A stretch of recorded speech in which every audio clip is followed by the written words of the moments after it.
monde, salut les épicurieux. Aujourd'hui on continue notre parcours sur le littoral français. On est maintenant presque à la fin de la Bretagne, hein.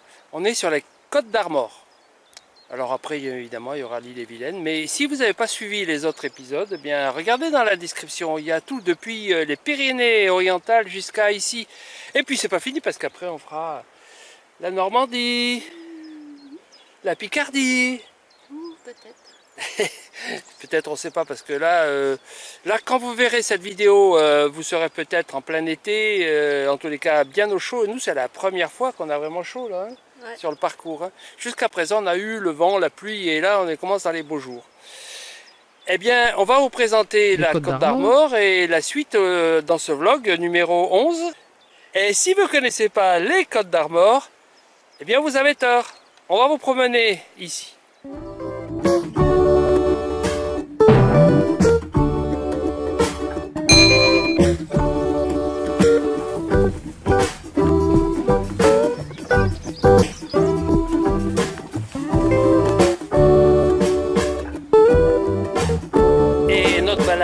Sur sa première étape des Côtes d'Armor, c'est d'aller faire notre défi chaminade du jour. Les falaises de Trédez. Les falaises de Trédez. Eh ben, c'est dur à dire, Trédez. Ah oui. Tu vois, il y a deux R. T'en as raté un. Et ben voilà, on va vous balader ici. Regardez ce cadre là, c'est assez beau. Enfin, c'est même très beau. Et on va faire le parcours dans ce sens, nous, parce qu'on va aller... on va suivre les falaises. On va suivre les falaises. Et ça va monter, descendre jusqu'au retour. Ça fait quand même une dizaine de bornes. Hein. Bah, nous, ça va faire plus, parce qu'on en fait toujours plus. Mais non, là, cette fois, on est exactement sur le bon départ. Donc ça doit être exactement 9,5. Eh ben, on verra ça à l'arrivée.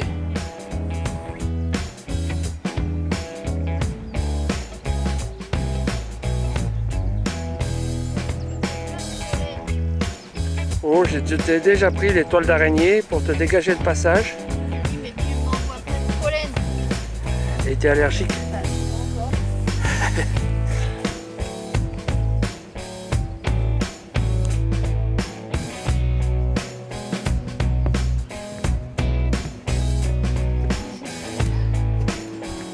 Les falaises, on les fera pas par le haut parce qu'il faut commencer par aller au bord de l'eau.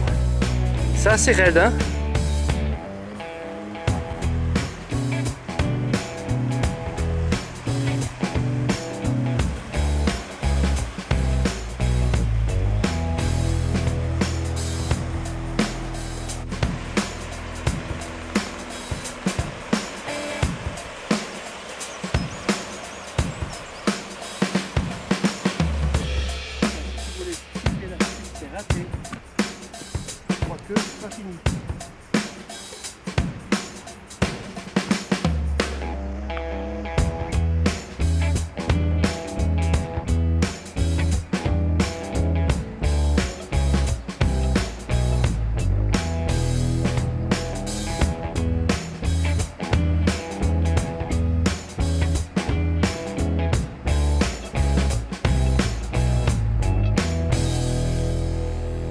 Alors, retour camion, combien de kilomètres on a fait? 10,21.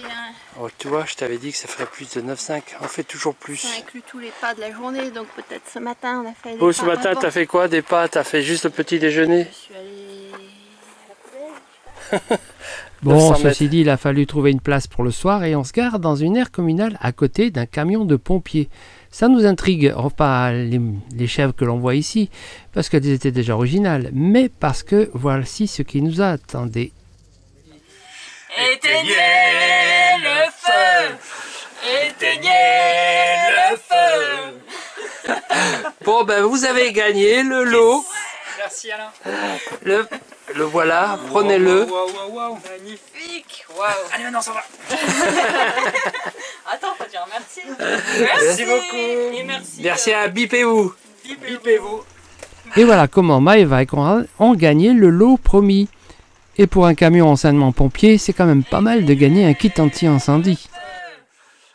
Éteignez Et le plus extraordinaire, non, ce ne sont pas les chèvres, ce n'est même pas qu'ils aient chanté justement le mot de passe qui convenait, c'est que ce sont des amis qu'on avait rencontrés en Grèce lorsqu'on était en confinement avec eux. Et on a même fait un reportage sur leur fourgon.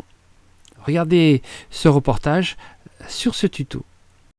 Je présente Conrad, Maëva, et il manque... Oui, ouais, parce que ici, Et c'est là que nous nous on étions est en quittés Grèce. l'an dernier, il y a un peu plus d'1 an, pour nous retrouver aujourd'hui en Côte d'Armor. Et le monde est décidément bien petit. À peine fini le premier circuit, on attaque le deuxième le lendemain. Et on continue notre défi Chamina. Alors si vous ne savez pas ce que c'est le défi Chamina, on l'a défini au début du parcours. Je vous renvoie à la vidéo, je la mets là. Et notre défi Chamina aujourd'hui, c'est de faire le tour d'une presqu'île. L'île Grande. L'île Grande, sur les côtes d'Armor. Alors aujourd'hui il fait un peu gris, pour l'instant, mais c'est pas plus mal pour marcher. Regardez le paysage, c'est beau. Elles sont superbes ces maisons bretonnes, en pierre, en granit. Et là c'est des gros galets. Hein. Ben voilà les galets qu'il ne faut pas emporter, ils sont protégés.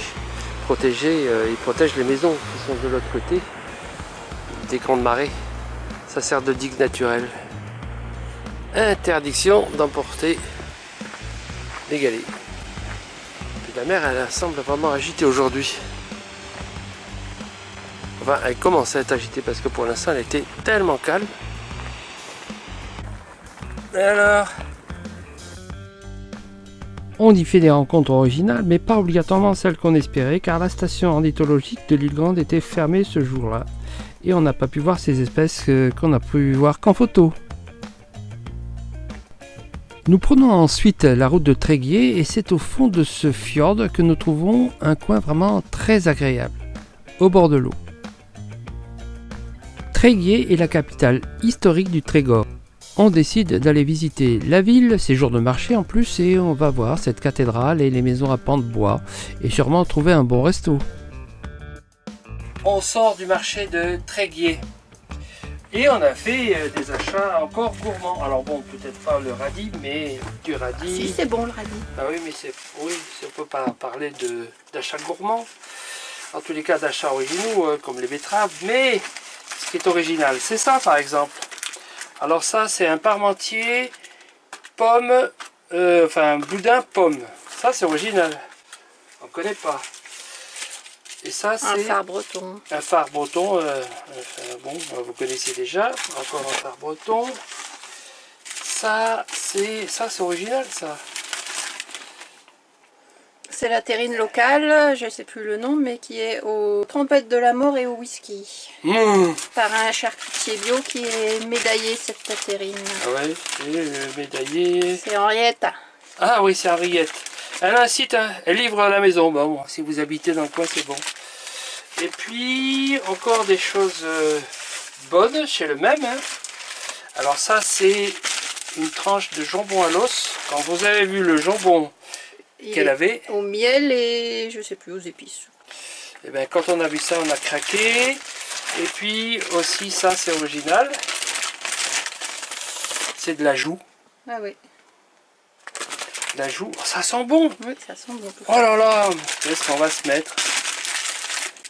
Toujours gourmand, camping-car gourmand. Achat local et chez les artisans. Parce qu'on consomme en camping-car. Oui, on consomme en camping-car. Continuez tout droit rue Pierre-Loti. On est dans notre 3e défi Chamina de Côte d'Armor.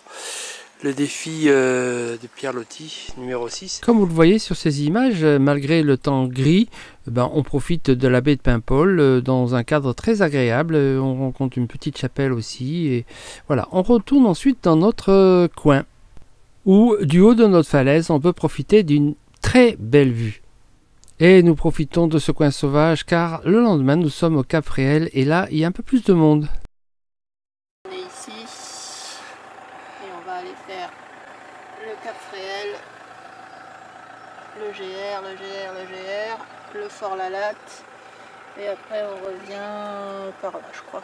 Oh, quelque part par là. Ou par là. Non, c'est plutôt par là, le marron. Bon, et ben allons-y. On arrive dans ce coin paisible. Pour l'instant, il n'y a pas grand monde. Bah, il est peut-être de bonne heure aussi, mais on est des lève-tôt parce qu'on craint quoi? La radée qui va arriver cet après-midi. Eh oui, alors du coup, on a quand même amené le casse-croûte. On n'est pas sûr de pouvoir manger à midi en regardant le cap réel que vous voyez déjà ici.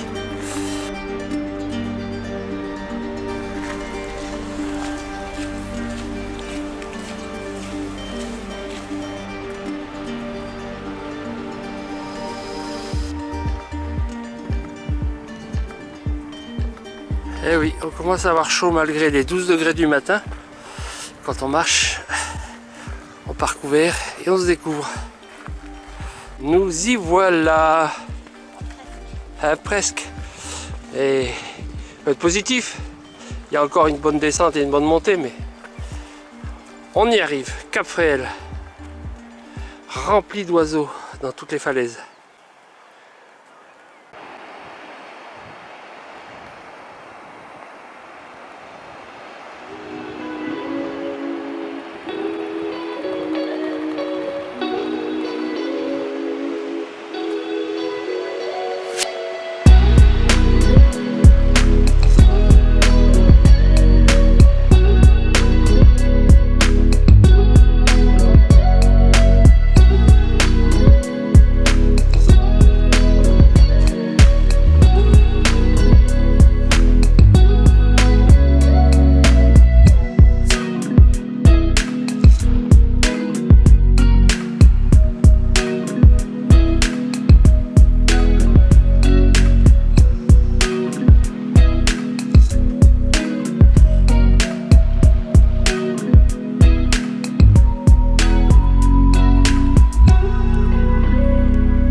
Cette fois, ça y est, on voit les guillemots.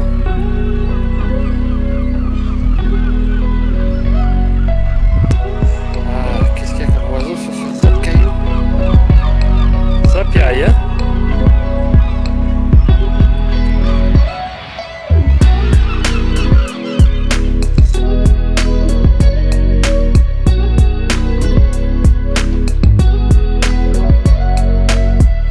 On arrive à l'autre étape de cette balade Chamina. Après le Cap Fréhel, c'est le château de Latte. De la Latte. Bon, on va voir ça de plus près. Quand tu dis on arrive, on est loin. Oui, on est loin, mais on va y aller. Et ben voilà, on y arrive, hein. Presque. Ben, on a fait que 4 km plus loin.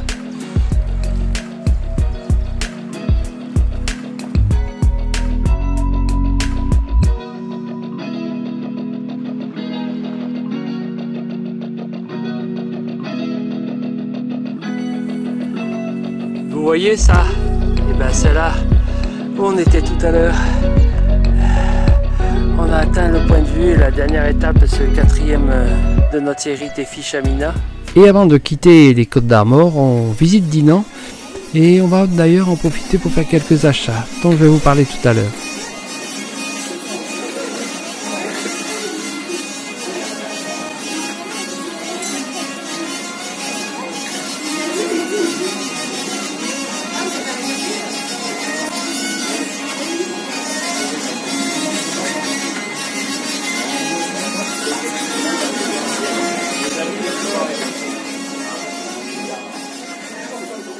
Quand on est en Bretagne, on consomme breton. Et comme on est en camping-car et en road trip, eh bien, on consomme sur place. Et bien dans les consommations d'aujourd'hui, en plus des précédentes, eh bien, on a tout ça, regardez ça, c'est que des produits bretons. Alors évidemment, on a du beurre en baratte, on a des crêpes, on a des galettes, du Queen-Yaman, celui-là il est à tout, enfin tout ça c'est artisanal. Regardez ça, c'est original, la rillette de noix de Saint-Jacques. C'est la spécialité de Saint-Brieuc. Là, ça c'est spécialité de Saint-Brieuc. Alors là, tartare d'algues, je sais pas si c'est la spécialité de Saint-Brieuc, mais en tous les cas, c'est local. Et c'est croquant au caramel et au beurre salé. Sympathique aussi, hein. Alors bon, là c'est un peu plus alcoolisé, un peu plus apéro. Ah bah, pour l'apéro, on a des chips au sarrasin, c'est original quand même, franchement, on trouve pas ça couramment. Et puis, alors là, on a craqué sur un whisky, on va voir ce que ça donne, un whisky breton. Et puis du chouchen, évidemment, Alors jusqu'à présent on n'avait pas trop trouvé facilement, hein. Là on l'a trouvé. Et puis du cidre évidemment, et puis de la bière. Alors la Lancelot classique, blonde, elle existe en blanc. Et puis là un paquet original. Alors on ne sait pas trop ce que c'est dedans, enfin il y a une variété, pure malt. Bière artisanale, voilà. bretonne surtout. Voilà. Et puis on va goûter tout ça, hein. Et puis on espère que ça vous fait envie, parce que on est en voyage et on profite de ce qu'on visite. Et on est dans la dernière étape de cette série Côtes d'Armor. Avant d'aller en Ille-et-Vilaine, ce sera dans le prochain vlog, numéro 10. Allez, on vous dit bye bye.